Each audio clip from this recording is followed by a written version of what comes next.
I wrote down some of my thoughts and questions about this case.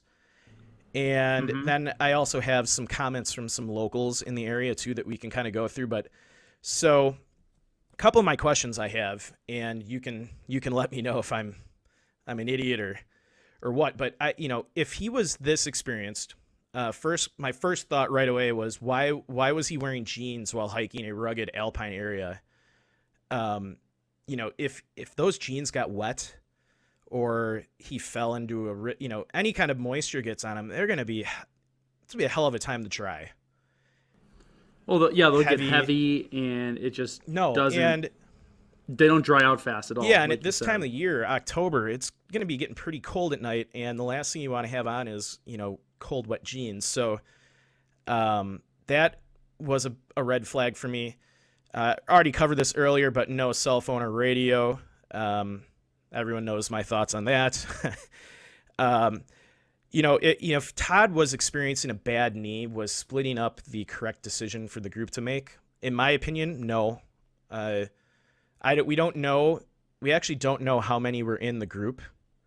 But even so, I would leave one person behind with him, and even if you're only a 3-person group, send the other one ahead. That was another red flag for me. So another big red flag for me was, if Todd was experiencing bad enough knee pain that prevented him from continuing on at the pace that the group was going, why were his remains then found over a mile away in a direction where he would have gone up, several thousand feet in steep terrain in the opposite direction of where he started or was planning to finish? So that definitely doesn't make sense. When we post this episode, we can post an image of where the approximate location of where his remains were found. And I actually looked at a topographic map, and it looks like some pretty tough terrain to hike. And I just don't know how you would do that with a bum knee in the complete wrong direction. I mean, yeah, you'd be going a lot slower too. Like, I could imagine that the group would even catch up to him on the way back. Because he wouldn't be able to get there as fast. So that's a puzzling red flag. Like I mentioned earlier, the fact that his dog was found on the other side of the canyon is puzzling. And dogs don't leave their human owners.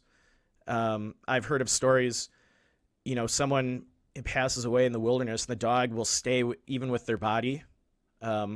Dogs, it's just natural for the dog to stay with their humans. So it's very odd that the dog was found so far away from where Todd was last seen.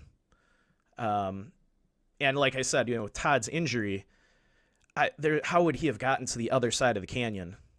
So again, doesn't make any sense to me. And yeah, a lot of stuff doesn't add up. And then, my final question, I mentioned he has a lot of unusual tattoos. And, I don't have anything against tattoos, but the fact that he had, a Thug Life tattoo across his abdomen and King on his back, makes me wonder, was he a part of a gang? Did he serve time in the prison system?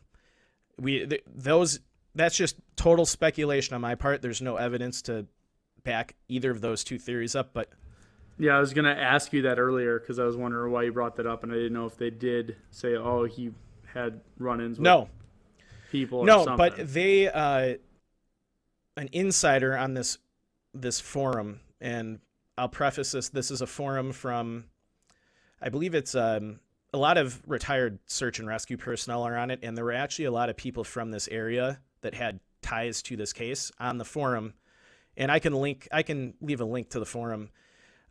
Someone on there actually said that privately they heard the law enforcement speculate that there was foul play involved.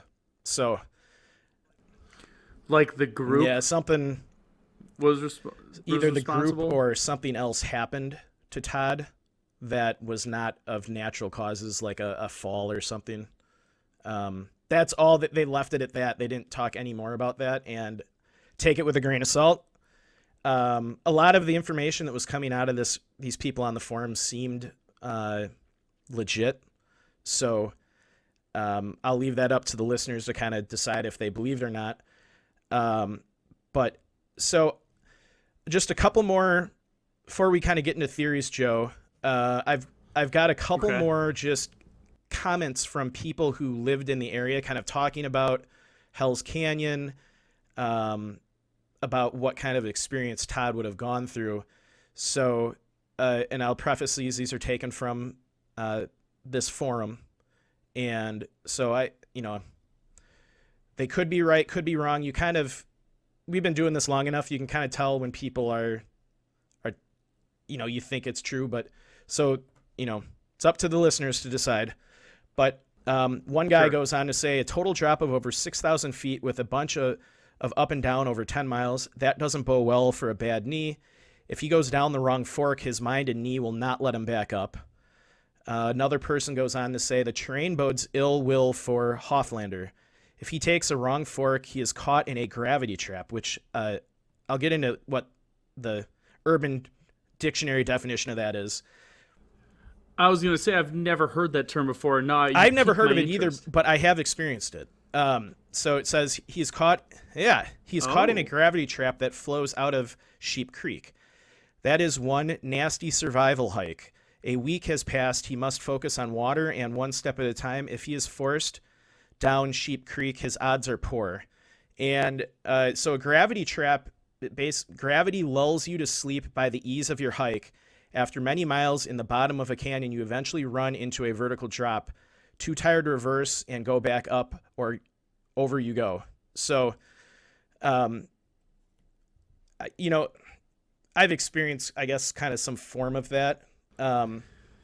So hold on, explain it like I'm 5. I didn't it's like an easy hike down, and then you get to like this vertical face, and the only way back is to turn around. Yeah, it's something like.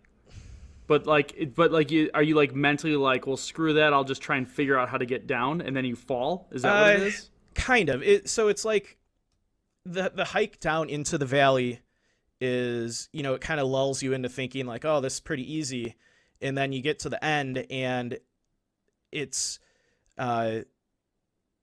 you've got to there's like a vertical climb and you're too tired to reverse and go back up the way you came, so you kind of just attempt to try do the hard part, and yeah, like you said, maybe you get injured then.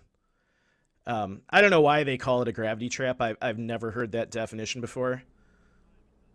Probably because like gravity helps you like so easily down, it's like really enticing, and then you get stuck. Maybe if you're already injured, you're already kind of maybe not thinking in the with the clarity that you would if you were unharmed.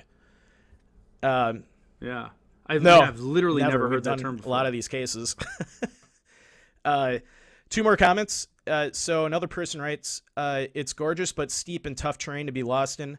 My late uncle had a ranch there, and I went on a pack trip with him in the early 70s. Definitely not a place to be lost in. And the final comment I found was, my fear is that Todd may have taken a spill.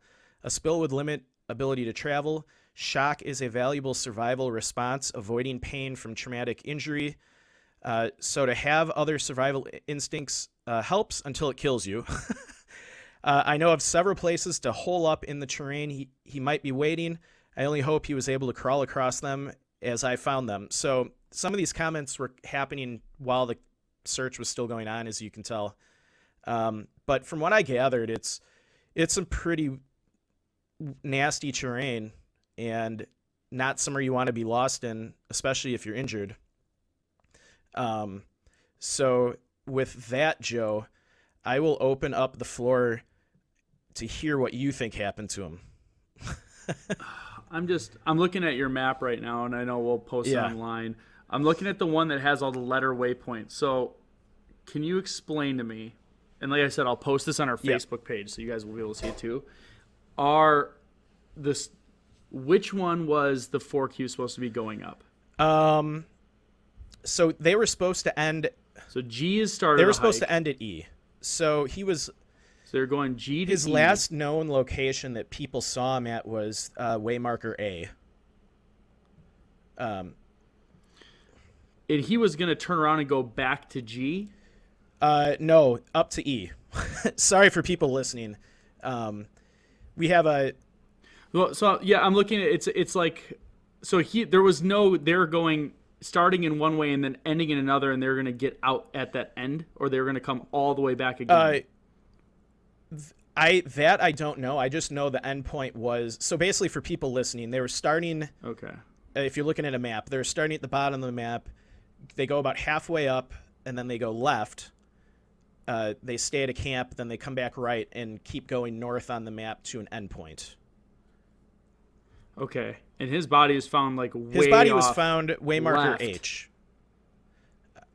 Yeah, which is so like where they did their first camp was way off. I'm just trying. Yeah, that's so weird. So you can kind of see, and so where his body was found and where the camp was is the western side, and I believe we said the dog was found on the eastern side. So that too, yeah, I've got a waymarker for it. So F. Yeah, Ruby was found. Okay, so Ruby was found like back where they start. So Ruby like made it back to like the start. even farther back. Yeah, like they passed the start. Anyone who's So I'll try and like give a visual. So like imagine, as Mike said, a map, and it's a topo map, so you see the mountains. It starts like at the bottom in the middle of the map, and that's where they started. Then they follow this river, and then right where this river forks, they do a left turn and then go a mile or so and camp, and then they're supposed to go just north from there. The body was found still like even more west of that camp. The dog was not only all the way back where they started, but way off east of where they started, like a couple miles. So like the dog almost like went back to where they started and like kept going east. So it's very strange, and this is amazing that we have this detail in, Well, so like I was just looking, like I wanted to look at this because I was like, okay, is there rivers that could have carried him, and there's no water. Well, there. where he was, no major river where his sources. body was found, he was actually above a river. He was above Bernard Creek. So there are actually quite a few. I'm saying mostly not big enough to show up in the topo map. So like I'm sure there's water sources, but they have like the larger water sources. Yeah, and like I said in the timeline, the Snake River, which is west of where his body was found, is what the sheriff's team, when they found his body, they took a jet boat down that river, then parked it at the mouth of the Bernard Creek, and then had to hike to where his body was. Yeah, so he like wasn't carried because he wouldn't be on the upper level. Yeah. That's okay. So yeah, I wish there was more reports on who he was with and what his relationship was with the group. Because I am just, and you know what? I'd say implicit bias because you mentioned the tattoos, so I think you may have seeded me a little bit. Just because, and here's the deal, like, not judging him for tattoos, but there are patterns when people get certain types of tattoos. Like you see, firefighters get like Celtic crosses. There's types that he doesn't meet the description of someone who'd wear a tattoo that says Thug Life. He looks like a just plain old Midwestern guy. Yep. That it just doesn't match. So like that, I would agree with you. Maybe there was some sort of gang affiliation or something. And like I said, you kind of put that bias in me. I almost wonder if it was a murder and they carried him that way, dumped him. And hell, it worked for a long time until somebody stumbled across the body. Really. Yeah, and reading through some of the comments on Reddit, there was a lot of speculation about I guess they somehow found out the name of one of the people that was in the group, and I didn't want to include any of that in the episode. I don't want to dox people and things like that. I mean, anybody listening can go find the stuff themselves, but there was a lot of speculation about some of the people that he was actually hunting with, and he was from Idaho, so yeah, I mean that's a solid theory that maybe something during the hike, a couple days with some people, you kind of you get on each other's nerves. Maybe they got into like a heated fight. Maybe they've been drinking or something, and they shot him, or who knows. He Yeah. had a gun with him, which I don't remember reading anywhere that the gun that he had with him was recovered. So, and his body, it was so decomposed, and from being out in the wilderness for 10 years, I doubt they'll be able to determine if he was shot or not. Yeah, it's almost like they got away with it. If I'm going down that road. They found bone fragments and like a partial, piece of his skull. So it's not like they found an intact skeleton or anything like that.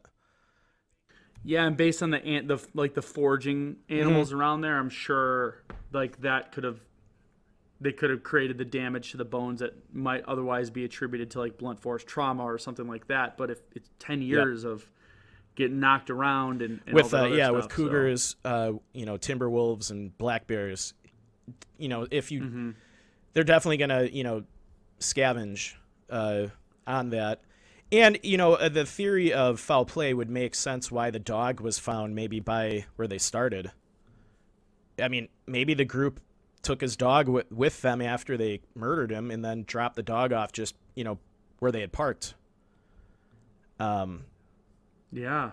I mean, I guess the dog could have made the walk all the way back. That wouldn't shock me either. The dog would know the way, the dog can smell the path back to the, the way they came. But yeah, there's so many. Yeah, that's very. I'm voting on foul play. I think. And it's just a gut reaction. I don't have any type of evidence or proof to back up that comment, other than that's just how I'm feeling. So yeah, I think my top 2 or 3 theories. I think, we don't have a lot of cases where we kind of rule foul play as the first theory. Yeah, there's just too much, like, because although it's tough terrain, I don't, the way that the locations panned out is what's really getting me. It just doesn't seem like you can accidentally go that way. People don't accidentally go into a more difficult location. Yeah, that was my whole thing. If he really had a bum knee, I don't see him. So if he's at McAfee camp based on the I mean, yeah, it's the opposite direction from which they came into camp. I can understand, like, if his body was found back towards, like, the way they were supposed to go, and he veered off somewhere. So, like, he was going the direction of back to the car, but he wasn't going the direction to their destination or back to where they started. And the terrain, the topo map, when you look at it from McAfee camp, it looks like it's down in a valley, and very flat terrain, low elevation, and where they found his remains was at least 5,000 or 6,000 feet higher, there was a trail that kind of parallels Bernard Creek, but it's not right on the creek. It's definitely sent back a ways, and you still have to go up that steep terrain on that trail, or you're going, off trail through, rugged terrain. I just can't see why he would,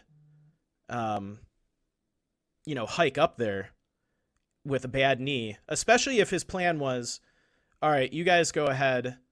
I'll catch up with you guys. Okay, sounds good. Let me just hike in the wrong direction. Right?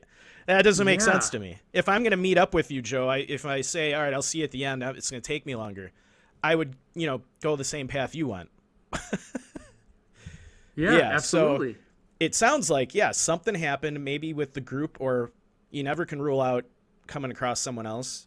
This is a pretty remote part of the park, or part of the national forest. Maybe there was some crazy guy living out in the woods. I don't know. But it sounds like he got murdered and someone dumped his body there. And, for 10 years, whoever did it, got away with it. But, now they found his body. But like I said, with it being over a decade and what they found, I don't know how they're going to be able to come up with really any conclusion on what happened to him. I mean, there's always a chance he was injured and, maybe he got turned around and he knew there was water over there, so he was trying to go to the Bernard Creek to get water. But why wouldn't you just go back the way you came? Yeah, maybe. Okay, so here's another theory, just because I got to come up with something other than foul play, just for myself. What if they were drinking Yeah. heavily, and he was inebriated and wanted to go back and just went the Okay. wrong way, like, and so all those things happened. So like he was like inebriated in some way, shape, or form with recreational drugs or alcohol, Got and turned around. just thought he was going down a path. Yep, got turned around, went down the wrong path. Uh, you know, maybe his knee got worse and he couldn't. He didn't. I don't know. Yeah, I That don't know. that would make sense if like he went missing at night, but from what I read, he went like they split up during the middle of the day. Uh and then, the Yeah. group continued on and then he was supposed to follow and then he just never showed up. Um that's not to say maybe, but I couldn't imagine, if these guys are out hunting, you're probably not going to be drunk during the day. I mean, I guess, some people do it different, but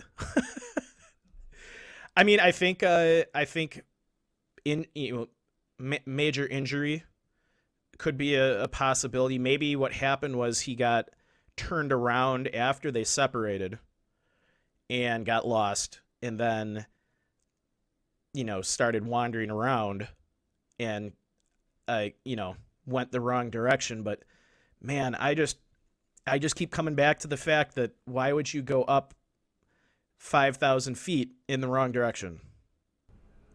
I mean, if Yeah. he's as experienced as, you know, they said he was, that's kind of a real rookie mistake to make.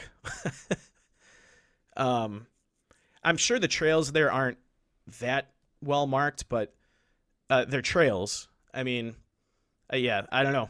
I think foul play, maybe some kind of injury due to terrain. Um, I mean, animal attack's always possible, but I don't feel like, I mean, he had a gun with him. So he did have some protection. Um, yeah, I don't know. This is a puzzling one. Because his remains were just officially identified, only 2 months ago. I'm wondering if we'll eventually get more information about this case. Yeah, I hope they're able to do some forensics magic and figure something else out just from the remains. Maybe they can look at the skull and see if there was any blunt force trauma to the skull, or look at the. You know what? Why wouldn't they be able to? We watched. I mean, didn't they figure out like Tutankhamun was like possibly killed with blunt force trauma, like based on X-rays of the like. Granted, yeah, he was like embalmed and everything, but still, like, I don't know. I feel like we have enough knowledge built up to show like what's natural, because they even have. I've seen these. There's like this place where you can donate your body, and they actually put these like they basically leave these bodies out. You can like look on Google Maps and see it from like Google Satellite. And the whole point is they leave these bodies outside to like watch them decompose in nature to help forensic specialists like learn what happens to a body Okay. in nature. Interesting. I did not. Yeah. You should look it up. It's actually pretty creepy. You could there's a like on it's one of those things you can see on Google Maps, like it's saved somewhere where you can zoom in and it's like basically a bunch of these like bodies laying out like in a field with like very like cages around them that keep animals away, I guess, but just to watch them decompose. So it's really kind of creepy. But I mean, I guess that you got to train if you're going into that field as a forensic investigator. You got to train. I see why they would do that. But yeah, that's interesting. Yeah, I don't know. Maybe some of the bone fragments were, maybe they can analyze those to see if, he broke anything, or, it's just hard to say because yeah, being out there for a decade, animals have probably, gnawed on things, and I don't know. We will, hopefully we'll find out more in the coming months about this case. yeah, Yeah. we'll see. So yeah, Joe, that's kind of all I had on this one. Any final thoughts?